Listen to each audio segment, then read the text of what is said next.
Oh man, how's it going, folks? Another video, same day, different location. We are out at Granger Meadows Park out by East Lansing. I guess it's still technically DeWitt. I didn't know that. But anyways, I've always really liked this park, but I've never ridden a bike around here. So we're gonna do that today.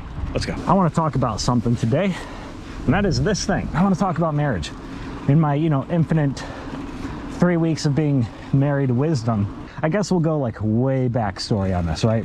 I believe we talked about it in a previous video. We did, about a year ago almost. Previous video where I discussed how I had spent a long time in my life, I mean, dozens of hours, genuinely contemplating what I want out of my life.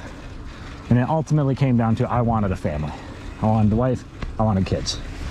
Didn't know how that was gonna look, didn't know who I was gonna be with necessarily, but that's what I wanted. So I've always been a big proponent of marriage, and I want to get married, and I want this, and I'm going to take it very seriously, and I'm a very one and done kind of guy with marriage, right? Like, I'm going to get married once, and barring these extreme circumstances, this is it. Like, I'm not just bailing out because I got bored, or bailing out because look out, squirrel. Ooh, okay. Or bailing out because I just tried, but I fell out of love, or I tried, but we just weren't getting along anymore. I think that what leads up to that is a lot of, I'm gonna, at the risk of offending people, I think that people just bail out of marriage way too fast and way too easy. So for me, it was important to find somebody that had that same mindset, right? Of like, I'm gonna commit to this, I'm gonna work at this. Once I get married, I'm not the biggest priority. We are the biggest priority. When we have kids, our family is the biggest priority. That doesn't mean that you neglect yourself. That doesn't mean that you give up everything about yourself and, only focus on the kids and don't worry about anything else. No, you still got to work on your marriage, you still got to work on yourself. All of these things, obviously. But that was my thought. Oh, excuse me. So that's always where I've been at mentally. Okay, so I found somebody like that. Brooke is very much like that. We agreed on that. We had very similar values, very similar religious beliefs, very similar political beliefs, similar wants and desires out of life, and a willingness to support each other in different circumstances. So I knew pretty early on that, okay, like, I didn't know if I was going to get married to Brooke right away. I'm not going to be like, I knew on the third date, I'm not going to say anything like that. I knew very early on that there's something special here, and this might be the one that goes to marriage, right? For these 4 years that, that we have now been together, and, almost a month. By the time this goes out, I think it'll be about a month that we've been married. Leading all the way up to this, though, I was thinking, how do I become a better husband, right? That I'm a big fan and practitioner of the Wim Hof Method. That started because the first winter Brooke and I were together, I just, that seasonal affective disorder, I just fell into that really bad. And it almost caused us to break up. And I told myself that next winter, when that came around, like I knew winter was coming around, it was fall, and I knew, okay, this is going to be coming up soon. Like, at that point I knew, like, okay, Brooke's probably it. Like, this is who I'm going to stick with. But I thought, I will do whatever. How's it going? I will do whatever it takes at that point in time to make sure that that I am never back in a place again that impacts Brooke the way that last year's depression did. Like, whatever it takes. Like, I will not let that happen again. And I tried stuff and heard of the Wim Hof Method. I was like, you know what? That's just crazy enough. It might work. And sure enough, it worked, and I'm a big proponent of it. But a lot of things in my life have kind of been that way, in that direction of, how can I make this work? How can I be the best future husband, future fiance, current boyfriend, at that point, fiance, and then now at this point, husband, and still, again, future father. What do I need to do? What can I do to make sure that I'm the best, that I am prepared for that, right? mentally, physically, emotionally, spiritually, as a leader, you know, as a partner, as a listener, as somebody who's prepared, you know, gotta work more on it, but monetarily, like, hey, if shit hits the fan, can I help my family, right?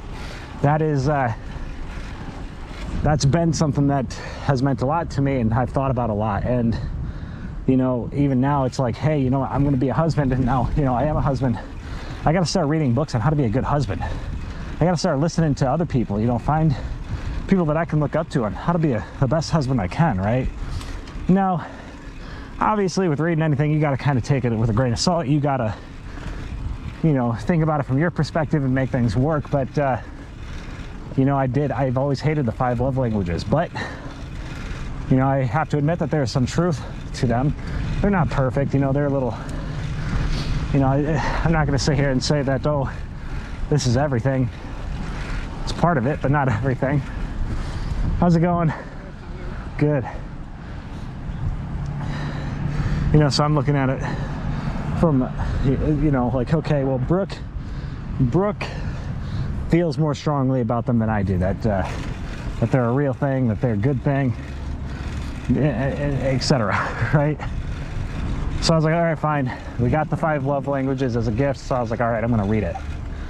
And you know, again, I still don't give as much credence to them as Brooke does. She believes in it a little bit more than I do, but maybe there's something there that I'm not giving enough credit to. So okay, I'll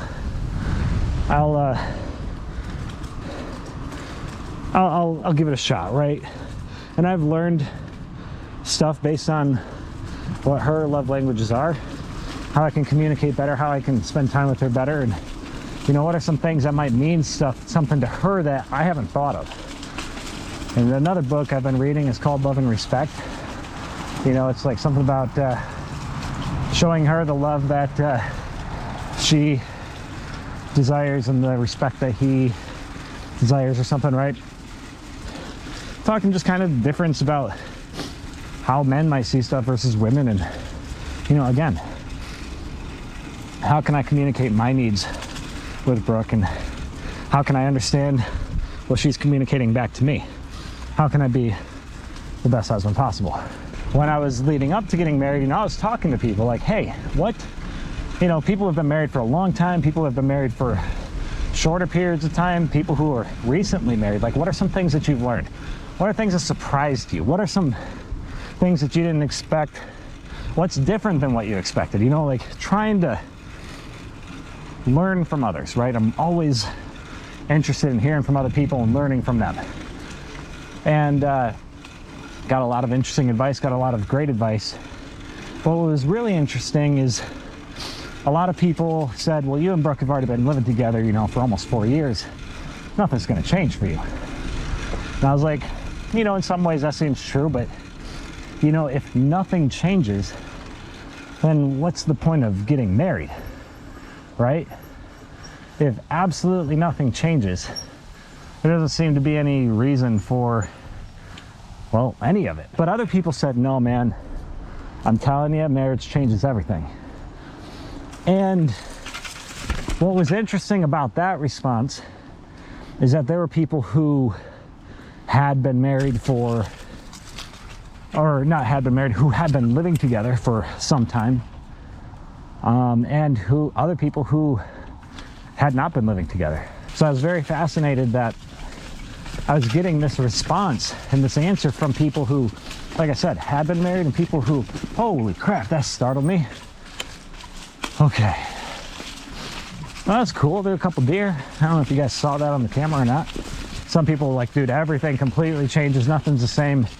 It's a whole other ball game. And other people said, yeah, you know, some things stay the same, but some things change. And, you know, you just got to re-navigate. Going into it, you know, Brooke and I started having conversations, and we've always been a fan of having difficult conversations, right? Not shying away from them. So we discuss, you know, issues that we could foresee in the future, or things that kind of bothered us, or, you know, hey, here's something that we need to consider that might be an issue in the future, you know, you never shied away from those conversations. And I'm really, truly happy that we didn't. That we always were like, hey, we'll attack these things, you know, head on. We had a lot of these difficult conversations before we ever even met with the priest or anybody else who would be involved in our wedding. The biggest issue that we face, as with a lot of marriages, right? One of the number one causes of divorce, or at least cited in divorce filings, is finances. So I told Brooke, like, this matters to me a lot. I want to make sure that we're in agreement on this. So again, we had difficult conversations, but those conversations were made much easier because we had been practicing for years, you know, having difficult conversations and not shying away from conversations and issues that could arise. You know, we attacked them head on first before allowing them to become massive, difficult issues to solve. My feeling is, yeah, things definitely changed. Things absolutely changed. Suddenly, you know, I got married. There was a sense of responsibility there, right? It was no longer a situation where, oh yeah, you know, like if I mess up financially or in something personally, if I blow it, like, oh, that just impacts me, you know, things are okay.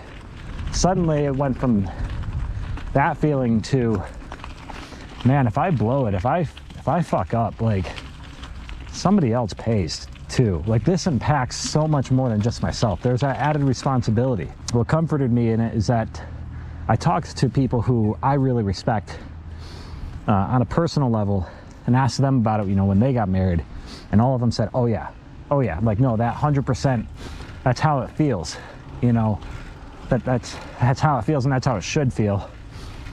And that was comforting to know. And then they all said, well, just wait till you have kids. You know, then that feeling is really gonna pick up. Like, then you're gonna feel that again. And I say all that because I'm a firm believer that if you're taking on something big like marriage or having a kid or starting a business or undertaking a big change in your life, if it doesn't cause you this sense of like, oh, this is gonna matter, like, this is big, like, am I ready for this, and really thinking about that, if you don't have that feeling, then you're not ready for it, and you have not thought about it enough. But anyways, folks, until next time, have a great day.